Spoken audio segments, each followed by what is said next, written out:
je cède la parole et je vais demander à Jérôme Fourquet de bien vouloir me rejoindre.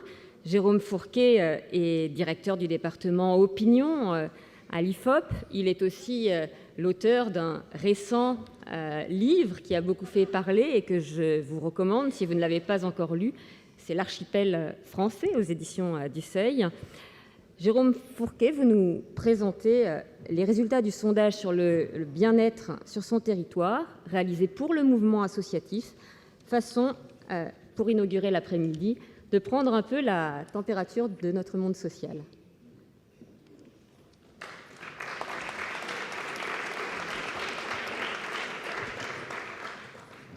Merci beaucoup. Bonjour à toutes et bonjour à tous. Donc, comme indiqué, je vais vous présenter les principaux enseignements de cette enquête que l'IFOP a conduit à la demande du mouvement associatif sur le bien-être territorial, un sujet d'actualité s'il en est. Et le sous-titre de cette enquête était « Vivre sa citoyenneté sur son territoire ».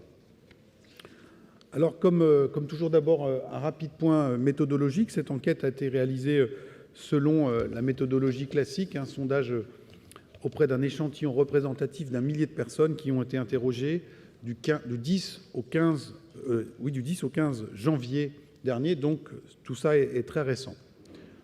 Donc sans plus attendre les principaux enseignements de cette enquête, on questionne souvent les Français et on s'interroge souvent sur le pessimisme national.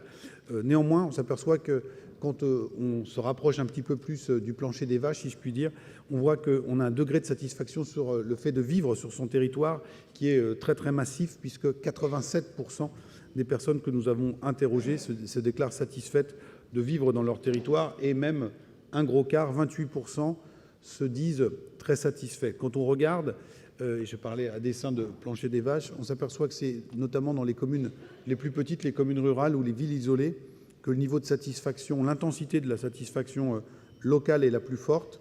Et on le reverra tout à l'heure dans d'autres diapositives, qu'il y a un lien aussi entre la satisfaction à vivre sur un territoire et son degré d'implication ou d'engagement dans ce même territoire. Justement, sur cette deuxième question, nous avons interrogé les sondés sur le fait de savoir s'ils étaient engagés et de quelle manière dans la vie de leur territoire. Les résultats sont intéressants. C'est une France qui est coupée en deux. 47% nous disent qu'ils sont impliqués, 53% qu'ils ne le sont pas. Cette notion d'implication, d'engagement, on l'a voulu volontairement assez large, puisque comme vous le voyez, on agrège un score de 36% sur le fait d'être adhérent à une association locale ou de donner un coup de main, de participer occasionnellement à la vie de ces associations. Petite précision, 25 et 13, ça fait pas 36%, mais c'est un total logique. C'est-à-dire que les personnes ont pu cocher 2 réponses, mais dans le sous-total, elles ne vont être comptées qu'une fois. Autre façon d'être engagé dans la vie de son territoire, eh bien, le fait d'y travailler, c'est le cas de 12%, et également 5% qui nous disent être impliqués dans la vie politique locale. Donc au total, quand on fait la somme de toutes les réponses oui, c'est près d'un Français sur 2 qui s'engage aujourd'hui à un titre ou à un autre. On a bien évidemment des clivages qui apparaissent en termes de tranche d'âge, notamment du fait de degré d'activité professionnelle qui va être plus fort chez les plus jeunes. En termes de catégories socio-professionnelles, on a toujours un fossé ou un clivage entre les classes moyennes et supérieures et les catégories populaires qui sont un peu moins impliquées dans la vie locale. Clivage politique également assez classique. Et puis, comme on le disait tout à l'heure, ceux qui se disent très satisfaits de vivre là où ils vivent sont à 55% impliqués dans la vie de leur territoire, contre 41% seulement de ceux qui ne sont pas satisfaits. Alors, on est un peu là sur la problématique de la poule et l'œuf. C'est aussi parce qu'on s'implique qu'on est heureux d'y vivre, mais on voit bien que le dynamisme du tissu associatif contribue manifestement à alimenter cette satisfaction territoriale. Justement, quand on regarde dans la diapositive suivante, quels sont les différents ingrédients, les différents éléments qui contribuent à ce bien-être territorial, il n'y a pas de recette miracle, ou en tout cas, il n'y a pas de recette simple, puisqu'il faut toute une série d'ingrédients, mais on a quand même une hiérarchie qui s'opère, La proximité avec la nature, c'est cité par 89% des personnes interrogées, dont 56% qui nous disent que ça contribue de manière déterminante. On a vu tout à l'heure le fait que les habitants des plus petites communes étaient plus satisfaits en moyenne, et c'est sans doute en partie parce que le lien avec la nature est plus évident. On voit là aussi au passage une autre illustration de la montée en puissance de la préoccupation environnementale dans notre société. Autre élément intéressant, l'offre de commerce et la présence de services publics qui sont à touche-touche, 88 et 87%. Et là, je me permets de vous renvoyer à une note d'étude du Conseil d'analyse économique qui a récemment publié cette enquête très intéressante sur un petit peu une analyse approfondie avec un peu de recul historique sur le mouvement des Gilets jaunes et qui a montré que les communes où la présence de services et surtout de commerces de proximité était la moins importante ou que ces commerces avaient fermé pour certains d'entre eux, avaient été en moyenne plus touchés et concernés par le mouvement des Gilets jaunes. Et donc on en retrouve une trace ici avec le fait que commerce et services publics de proximité contribuent de manière très puissante au bien-être territorial.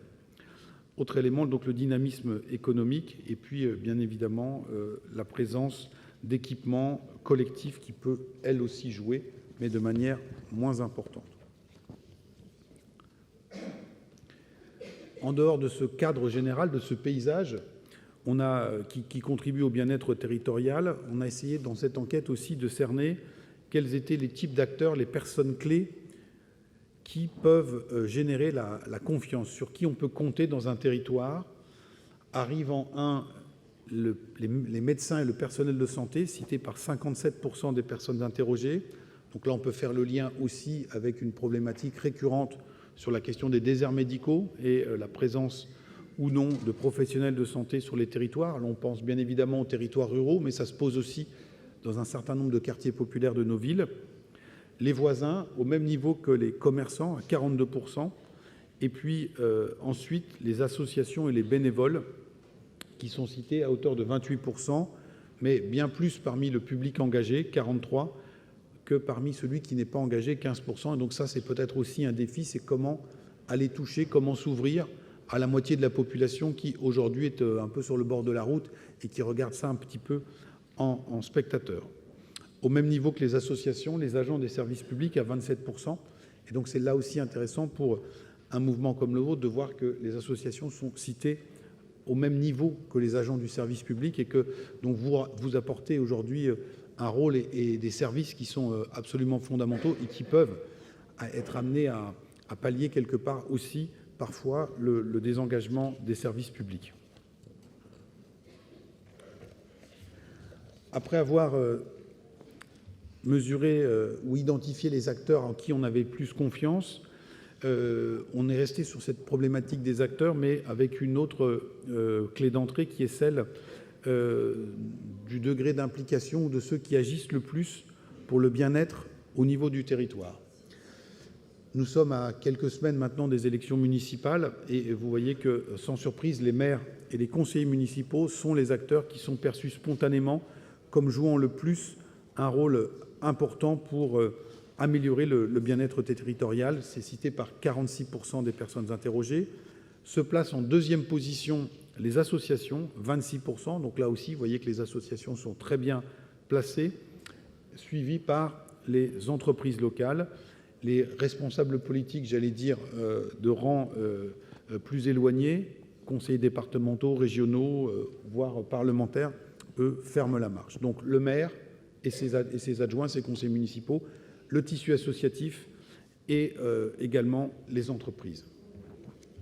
Il manque, vous allez nous dire, et vous aurez raison, un acteur très important dans ce paysage qui sont les citoyens eux-mêmes. Et donc c'était l'objet de cette question qui vient là.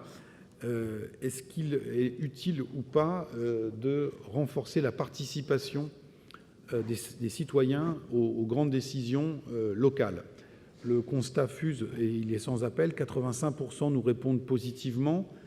Alors, on s'attendait à ces chiffres. Ce qui est intéressant, c'est de voir l'intensité de la réponse. Un quart nous disent oui, tout à fait. Donc, encore une fois, je disais tout à l'heure que certains restent un peu sur le bord de la route en spectateurs. C'est le cas de 15% de ceux qui apparaissent ici en rouge. On a un grand ventre mou à 60%, mais il y en a un citoyen sur 4 qui souhaitent ardemment qu'on renforce les actions de participation de ces habitants aux décisions qui les concernent. Pour ces 85% de personnes qui ont répondu positivement, de quelle façon souhaiteriez-vous voir cette participation renforcée? Alors là, c'est intéressant également, puisqu'il n'y a pas de recette consensuelle, ou en tout cas, ça peut passer par différents canaux. Deux sont cités dans des proportions assez proches. La consultation régulière des habitants, notamment avec des budgets participatifs, c'est cité par 42% des sondés. Et à niveau assez proche, comme je le disais, 36%, le développement de lieux de participation, conseil de quartier, conseil de vie locale. 22% nous citent de nouveau la question des associations, qu'il s'agirait d'impliquer davantage, d'après ces sondés.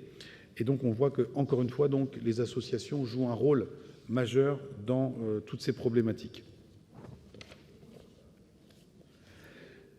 Donc, si on donne davantage la parole aux citoyens, aux habitants pour les décisions locales, qui, aujourd'hui, à date, défend le mieux vos préoccupations en tant que citoyen dans le débat public? Là encore, les élus locaux sortent en 1, avec 42%, mais quasiment à égalité sur la première réponse en gris clair et à égalité, voire avec une légère avance, les associations et les mobilisations citoyennes, excusez-moi, sur le total des citations. Les syndicats arrivent en 3, et on rappelle qu'on a réalisé l'enquête début janvier, donc on était à la suite ou dans le prolongement du mouvement social sur la réforme des retraites, et les représentants, j'allais dire, plus institutionnels et habituels, parlementaires, médias, représentants des partis politiques, vous voyez qu'ils sont, eux, relégués très très loin derrière. Donc il y a une prime au local, très clairement, élus locaux, associations, et dans une moindre mesure, les syndicats.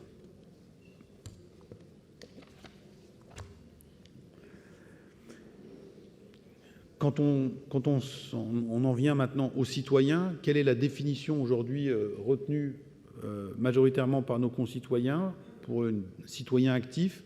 Eh bien, arrive à égalité, avoir un comportement respectueux des autres et de son environnement au quotidien. Donc, il faut me rappeler une forme de civisme, citée par 40% des personnes interrogées, qui fait jeu égal avec le total des citations qui se rapportaient à l'acte de vote.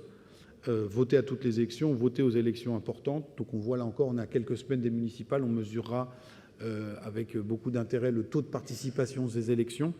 Et on voit que dans notre société, même si l'engagement associatif, les budgets participatifs, toutes ces thématiques ou ces démarches se développent, de manière traditionnelle, l'acte de vote demeure un élément très important ou un geste très important qui définit son statut de citoyen.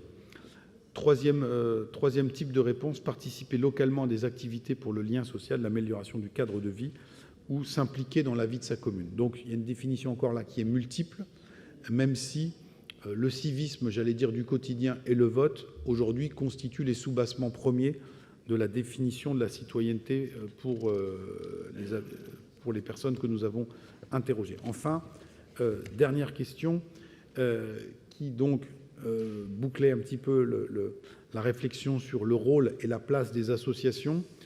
Est-ce qu'on adhère ou pas à l'idée selon laquelle les associations sont l'un des principaux acteurs de la vie locale, d'une vie locale riche et dynamique sur les territoires? Donc on a vu tout au long de l'enquête que ces associations étaient très bien placées selon les différents angles d'analyse que nous prenions. Et donc quand on veut mesurer une espèce de bilan, on est sur un score très massif de 87%, qui reconnaissent le fait que les associations font partie de l'écosystème et sont un élément tout à fait déterminant pour assurer une vie locale riche et dynamique. Donc 87% de réponses positives, et on monte même à un tiers, 30% de personnes qui sont tout à fait d'accord, et encore une fois avec des écarts qui sont assez importants selon le degré d'implication personnelle des sondés et donc des habitants sur leur territoire. Donc vous le voyez, des Français qui sont globalement satisfaits et heureux de vivre sur leur territoire, qui font confiance à leurs élus